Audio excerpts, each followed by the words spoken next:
अस्सलाम वालेकुम जी, welcome back to my channel. तो नेक्स्ट ब्लॉग में मैंने कहा था कि हमने घर के लिए एक अलमीरा ख़रीदा है। तो ये रहा वो अलमीरा, कुछ ऐसा साइज़ का प्रिंट है और ये पूरा ना फ्लावर प्रिंट पे, उसका कलर बहुत ज़्यादा ब्यूटीफुल है। हस्बैंड ने अपने पसंद से ख़रीदा है। तो फिलहाल अब बारी है इसमें सारे कपड़े डालने की। उसके पहले बारी है अलमारी को अच्छी तरह से क्लीन करने की, क्योंकि इसमें ना बहुत ज़्यादा डस्ट लगा हुआ है। क्योंकि जाहिर सी बात है, दुकान वाले को तो बेचना है तो ये सामने रखेंगे ही। और ऐसे इसमें ना बहुत ज़्यादा डस्ट लगा हुआ था। ऐसे दूर से देखने में तो बिल्कुल पता नहीं चल रहा, पर अब जब नज़दीक से देखोगे, फिंगर के थ्रू एक लाइन ड्रॉ करके देखोगे ना, तब पता चलेगा कि फिंगर में ना थोड़ा सा डस्ट लग रहा था। सबसे पहले तो मैंने सोचा कि जॉनसन का वेट वाइप्स जो रहता है ना, उससे ही सारे को अच्छी तरह से क्लीन करूँ। जब मैंने एक दो करके देखा ना वाइप्स इस्तेमाल, तो मुझे ऐसा फील हुआ कि नहीं, ये तो बहुत ज़्यादा वाइप्स लग जाएगा। तो इसलिए मैंने कॉलिन पकड़ा और रुमाल पकड़ा और लग गई इसे साफ़ करने को। सबसे पहले तो मैंने कॉलिन से इसे अच्छी तरह से क्लीन करा था। उसके बाद वेट वाइप से, जो जॉनसन बेबी के मिलते हैं ना, उससे मैंने अच्छी तरह से पूरा अलमीरा को अंदर का तरफ जितने भी रहता है सारा को क्लीन कर दिया। उसके बाद बारी थी कपड़े सारे समेटने की। तो ये देखिए, इतने दिनों तक ना हम लोग ये बैग में ही सारे कपड़े रख के गुजारा कर रहे थे। तो फाइनली अलमीरा आ चुकी है। तो अब बारी है सारे को अलमीरा पे शिफ्ट करने की। तो इतने सारे कपड़े थे ना, पूरे बेड बिखरे हुए थे। वो मेरा तो ये रहता है ना कि पहनने के टाइम में एक नहीं मिलता, और जब समेटो तो कितना सारे निकल आते हैं। तो वही मैं पूरा कपड़े को एक एक करके फोल्ड कर रही थी। और युवान के कपड़े इतने हैं ना कि पूछो मत, बहुत ज़्यादा उसके कपड़े अब हो चुके हैं। और सारे कपड़े को मैं अलग अलग कर रही थी कि बाहर पहनने जाने का कपड़ा अलग रहता है, घर का पहनने का अलग रहता है, स्कूल का यूनिफॉर्म का अलग रहता है, और जो जो रहता है ना कपड़ा वगैरह जो अब नहीं पहनने वाले हैं, उसे भी अलग कर रही थी। तो वही सारे को निकाल रही थी।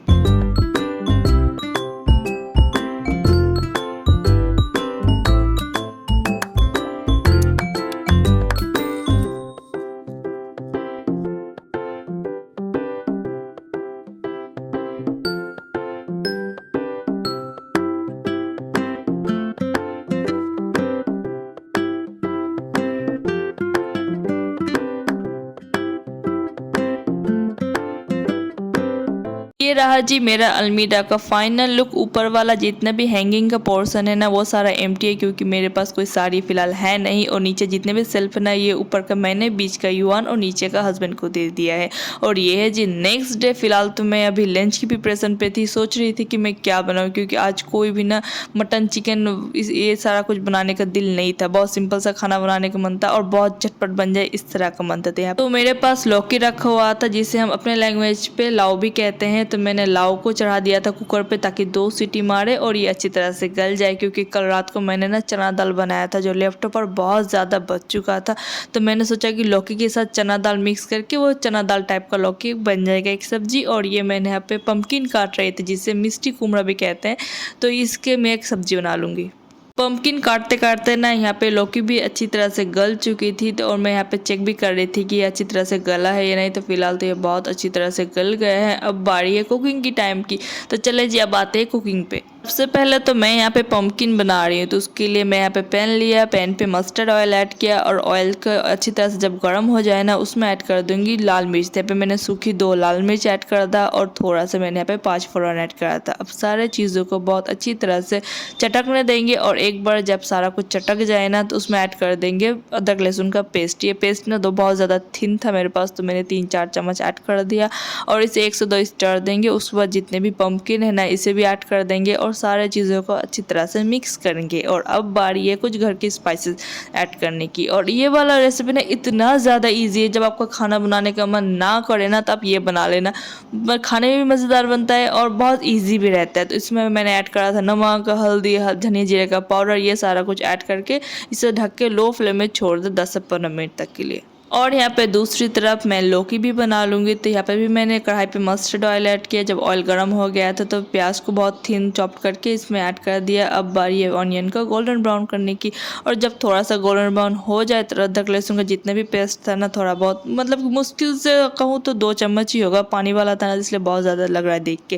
तो वो ऐड किया। उसके बाद घर के सारे स्पाइसेस, धनिया जीरे का पाउडर, नमक, हल्दी, ये सारे ऐड करना है। और इसे अच्छी तरह से स्टर देना है, ताकि जितना भी अदरक लहसुन का रो स्मेल है ना वो सारा ख़त्म हो जाए। और जब ये अच्छी तरह से भून जाए उसके बाद जितना भी लौकी है ना जो आप लोगों ने बॉईल करके रखा था कुकर पे वो सारा ऐड कर देना।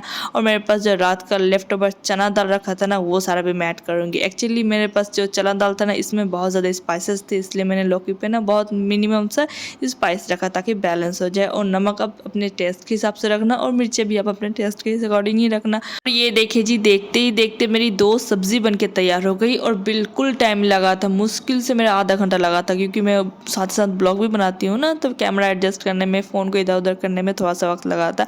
और मैं यहाँ पे चेक भी कर रही थी 10-15 मिनट बाद कि पम्पकिन अच्छे से गला या नहीं। ये देखिए बहुत अच्छी तरह से गल चुका है। इसमें ना थोड़ा सा गरम मसाला ऐड कर देना, थोड़ा सा चुटकी भर ऊपर से शुगर ऐड कर देना ताकि टेस्ट आ जाए।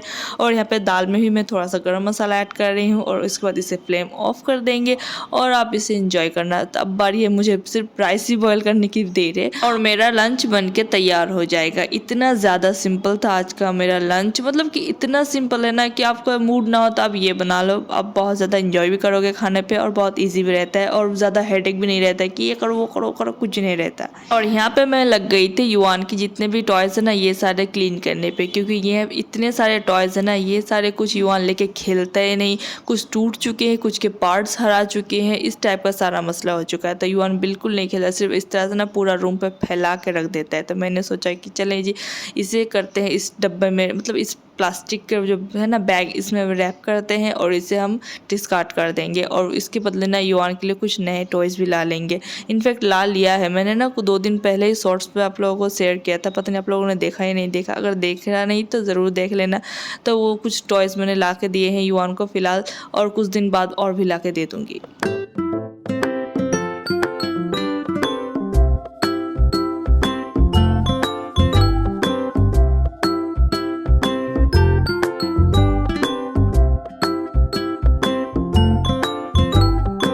और कल मुझे ये पार्सल रिसीव हुआ जो मैंने कुछ दिन पहले ही ऑर्डर किया था। मैंने डिश ड्राइंग रैक ऑर्डर किया था क्योंकि उसकी मुझे ना अब बहुत ज़्यादा ज़रूरत रहती है, क्योंकि गीले बर्तन का जो पानी रहता है ना इधर उधर पूरा सेल्फ में किचन पे फैला हुआ रहता है और बिल्कुल पसंद नहीं आ रहा था मुझे। तो मैंने ये ऑर्डर किया और इसके कलर ना बहुत ज़्यादा अच्छा है। और मैंने सेम चीज़ ही ना कुछ महीने पहले अपने ससुराल पर भी ऑर्डर किया था, वहीं पर आया था ना, वो भी बहुत ज़्यादा अच्छा था, सेम चीज़ ही है।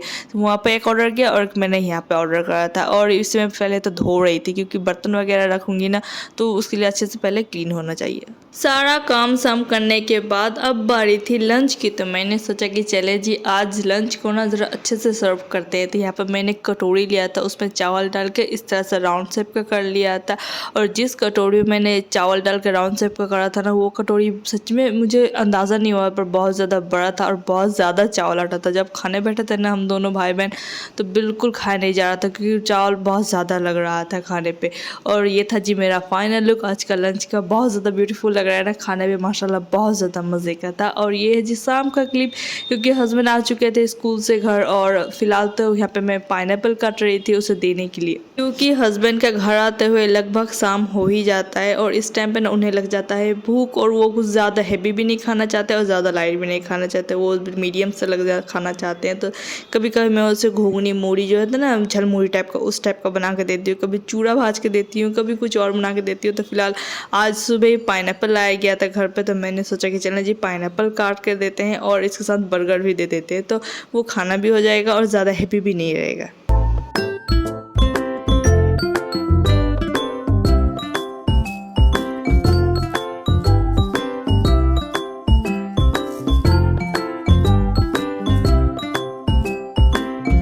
आप जो ये बड़ी सारी नाइफ़ देख रहे हैं ना जिससे मैं ये पाइनएप्पल काट रही हूँ एकदम बेकार है, बिल्कुल इसमें कोई धार नहीं है, कुछ भी नहीं काटता, सिर्फ सॉफ्ट सॉफ्ट चीज़ काटोगे ना वही काटता। जैसे आप केला काट लो तो ये उसी से कट जाएगा, इतना ज़्यादा बेकार है ना, मैं लेके पछता रही हूँ। क्योंकि मैंने जब इसे देखा ना ऑनलाइन पे सारे इतने अच्छे अच्छे रिव्यू थे, जैसे लग रहा था कि ये क्या ही है, पर जब मैंने ख़रीदा ना तो एकदम बेकार निकला। साथ ही साथ यहाँ पे मैं काउंटर को भी क्लीन कर लूँगी, क्योंकि जितना भी पाइनएप्पल का जूस वगैरह जब फैला हुआ है ना वो सारा चींटियाँ आने में तो देर नहीं लगता, तो वो सारा क्लीन हो जाए ताकि चींटियाँ ना आए और सेल्फ क्लीन रहता है ना तो काम करने पे भी आसानी रहती है। चले जी, अब बारी है बर्गर बनाने की। तो यहाँ पे मैंने पैन पे ऑयल डाला, ऑयल थोड़ा सा गर्म हुआ तो उसमें मैंने ये शामी कबाब डाल दिया। मैंने 3 बर्गर बनाया था, तो मैंने 3 ही शामी कबाब उसके लिए फ्राई किया। और शामी कबाब तो मैं लाजमी ऑल टाइम बना के अपने फ्रिज पे स्टोर करके रखती हूँ, क्योंकि मुझे ऐसा लगता है ना शामी कबाब ना ऐसा एक चीज़ है कि हर किसी के साथ चल जाता है। बर्गर बोलो, राइस के साथ बोलो, रोटी के साथ बोलो, पराठे के साथ बोलो, ऐसे ही चाय के साथ भी आप खा सकते हो। इस तरह की चीज़ रहता है शामी कबाब। और सच कहूँ तो मुझे खाने में बहुत ज़्यादा मज़ा आता है शामी कबाब पर्सनली, इसलिए मैं ऑल टाइम इसे बना कर घर पे अवेलेबल रखती हूँ। शामी कबाब जब फ्राई हो गया था ना, तो उसे मैंने चम्मच के थ्रू प्रेस करके थोड़ा सा फैला दिया था, ताकि बर्गर का जो बन है ना उसके हर तरफ आ जाए। और यहाँ पे मैं बर्गर को बन को भी बटर के साथ अच्छी तरह से थोड़ा सा फ्राई कर लूँगी इधर उधर से, ताकि खाने में भी बहुत ज़्यादा अच्छा लगे और क्रिस्पी क्रिस्पी फील आए। जब तक बन टोस्ट हो रहा था उतने पे मैंने गाजर, खीरे, प्याज वगैरह भी काट के रख दिए थे। अब बारी है सारे को असेंबल करने की। तो यहाँ पे मैंने मेयोनीज सबसे पहले ऐड करा, 3 में मेयोनीज ऐड किया और पिछले 3 में ना मैंने केचप ऐड कर दिया।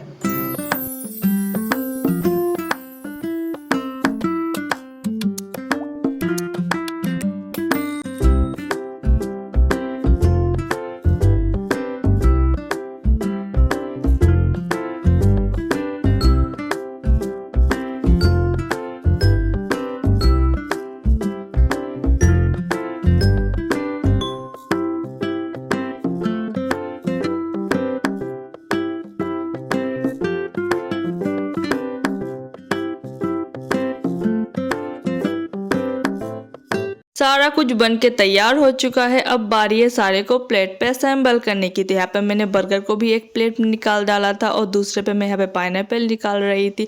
और साथ ही साथ भाई को भी पूछ रही थी कि तुझे खाना है, तेरे लिए निकाल दूँ। तो उसने कहा कि नहीं मुझे नहीं खाना, मेरे लिए फ्रिज में रख दे, मैं दूसरे टाइम पर खा लूँगा। तो ये जितने भी लेफ्ट ओवर था ना सारे को फ्रिज में रख दिया। और साथ ही साथ यहाँ पे हस्बैंड के लिए चाय भी चढ़ा रही हूँ, क्योंकि हस्बैंड को ना सारा कुछ इकट्ठे ही चाहिए। वो मुझे अक्सर कहते हैं कि जब भी मुझे कुछ सर्व करना ना तो बहुत अच्छी तरह से और मतलब बहुत अच्छे ढंग से सर्व करना, ताकि देखने पे भी अच्छा लगे और खाने का भी दिल करे।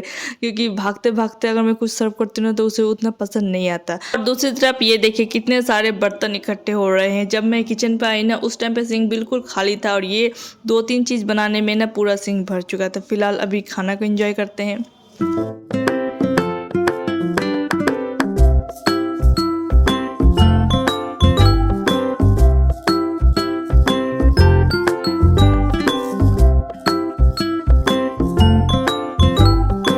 तो जी ऐसा गुजरा आज का मेरा पूरा दिन। तो जी यहाँ पे मैं अपना ब्लॉग एंड करती हूँ। मिलते हैं नेक्स्ट ब्लॉग में, तब तक के लिए अल्लाह हाफिज़।